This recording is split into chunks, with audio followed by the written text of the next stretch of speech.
How can schools and colleges be more accessible for people with disabilities? And what are the best ways for students to advocate for their own needs?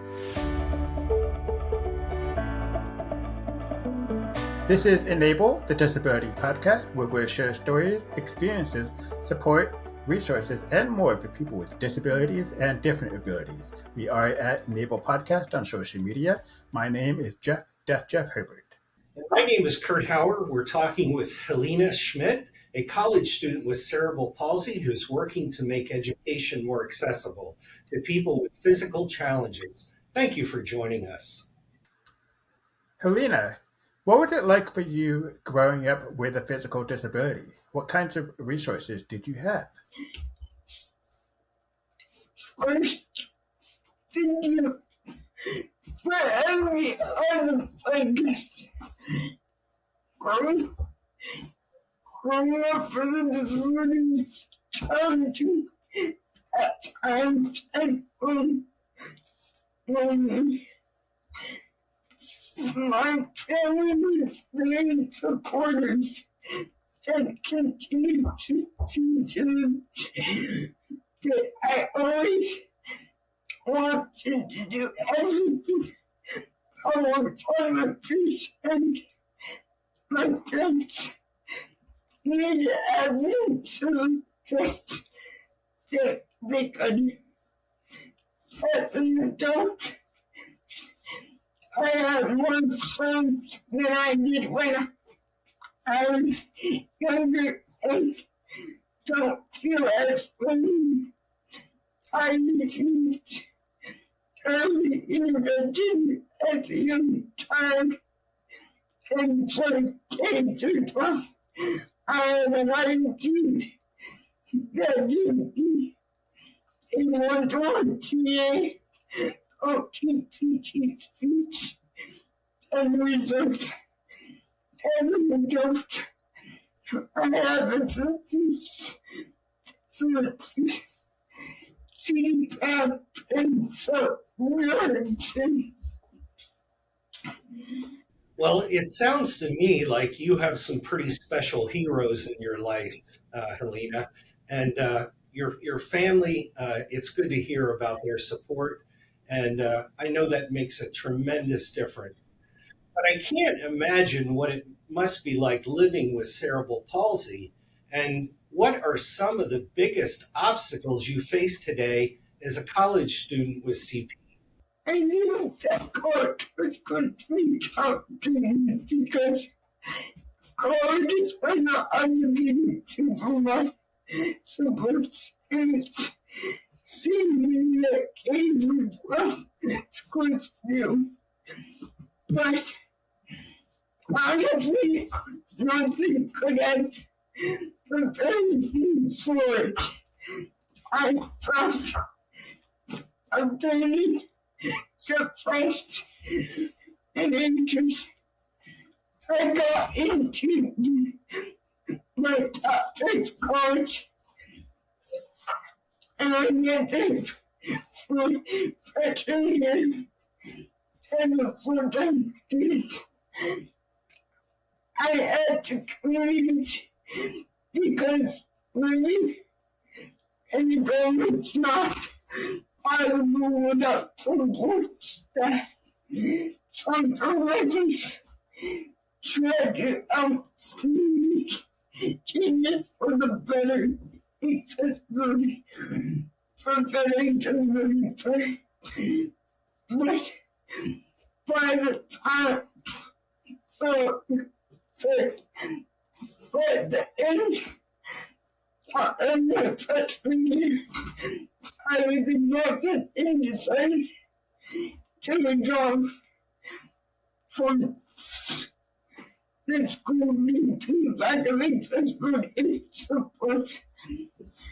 Next, I went to a community college which was a great experience with accessibility and it helps me that my country that schools do you care about the needs of their students? If it was a foreign school, I would have seen them because I loved it. After I earned my associate's degree, I transferred to a four-year college. It has been great and we are supportive of my suggestions. I didn't get on accommodations through the disability office, but they cannot give me all the support now in order to attend college. I had to find my own support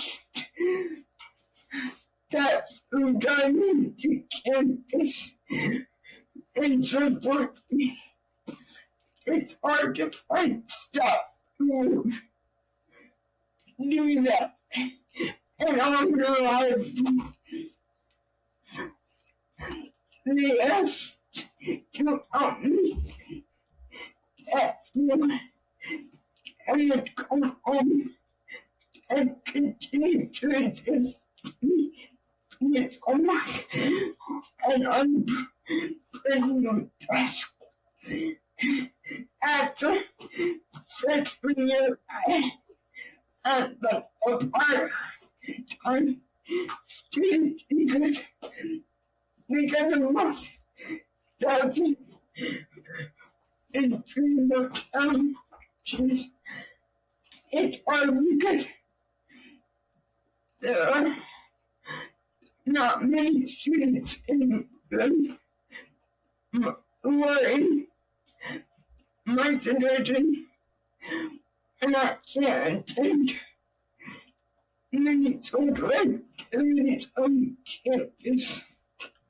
Yeah, Helena, your story was inspiring to me. That you've continued to persevere, and you were to be applauded for that. And thank you for sharing that with us. Yeah. Yeah, and we really appreciate how you've become an advocate for yourself and others. What would you say to someone who's struggling to become a self-advocate themselves? I would tell them everything is not easy, but it's super important to bring about change for yourself and others. You have to be confident in yourself and believe in yourself. You can't let others tell you that you are wrong, or that you should give up, or that it will never work out. There are people who are unable to just have to find them and work together. Having support from others is vital. Try not to overextend yourself. Get in touch with your emotions because your emotions will help you keep fighting fingers to yourself and give yourself grace. And don't give up. Even small victories can have a huge impact. Well, Helena, don't give up because CNY Job Fair that was held earlier this year in Syracuse, New York. I met a young man. His name was Joey, and he had completed his bachelor's, and his master degree program was Syracuse, the Newhouse School of Journalism, and he's quite accomplished. And again, it was inspiring to me just how much he's been able to do. It hasn't been easy for him, but he's been able to accomplish his goal. And he's trying to get regular full-time employment.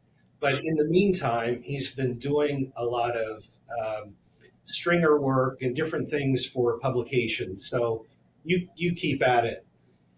You've also been working with schools to help better support students with physical disabilities. Can you tell us a little bit more about that?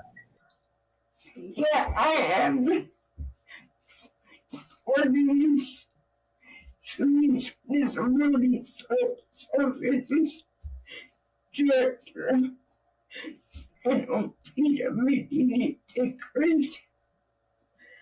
A program where the collaborative provide staff on three campuses for students.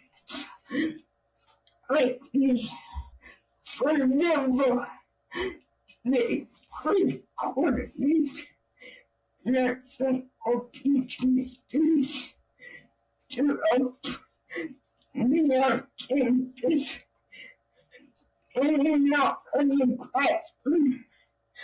It could be a paid position, an internship, or part of a certificate program.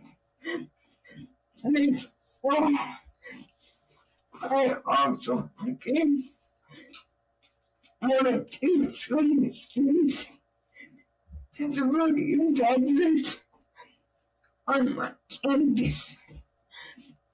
Right now, I'm working on updating the website for the Disability Services Office.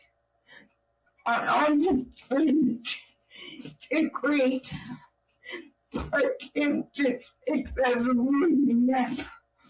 Well, Helena, I forgot to mention that I failed to mention that Joey has CP just like you do, and he's very accomplished. So again, you keep at it, and I'm so glad that you're an advocate because we need more of that, not less. Yeah. And congratulations on being a student disability ambassador for your SUNY campus. On this podcast, we also like to talk about who we are as people because we're not solely defined by the things we can't do when there's so many things we can do. Helena, what do you like to do for fun? Honestly, it's really hard for me to have fun in my life because it takes a lot of me to live my life and achieve my goals. But I love to my dogs and my sons and watch funny shows. Well, good for you. So, what are your plans for when you finish college and you get that degree? That's a good question. I'm still trying to figure that out. I would love to either get a master's in public health or social work. I want to work in the mental health field and continue to advocate for people with disabilities. Thank you for taking the time to share with us. Do you have any closing thoughts that you would like to share? Students with disabilities and take education and career dreams for themselves. Using non-disease, but we need a lot of support to achieve them. So, finally, I hope that colleges are required to provide support in the family kids are supposed to do.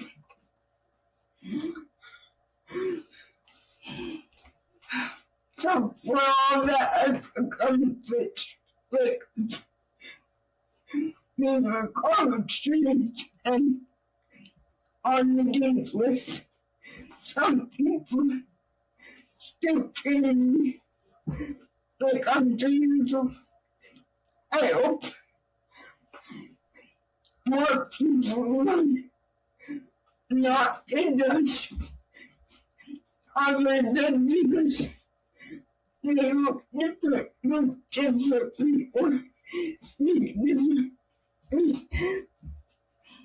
Thank you for creating this podcast, and thank you for having me on. It's really valuable. Well, Helena, you are really valuable. And one of the things that Jeff and I have attempted to do here is to talk about people and their special powers, their different abilities. And you certainly have a lot going on, and you're just an inspiration to us. So thank you. Thank you again for joining us. This is Enable the Disability Podcast. We are at Enable Podcast on social media. Please like, follow, and subscribe. And please share this podcast with your family and friends so we can share more stories about people with different abilities that bring us all together. Thank you.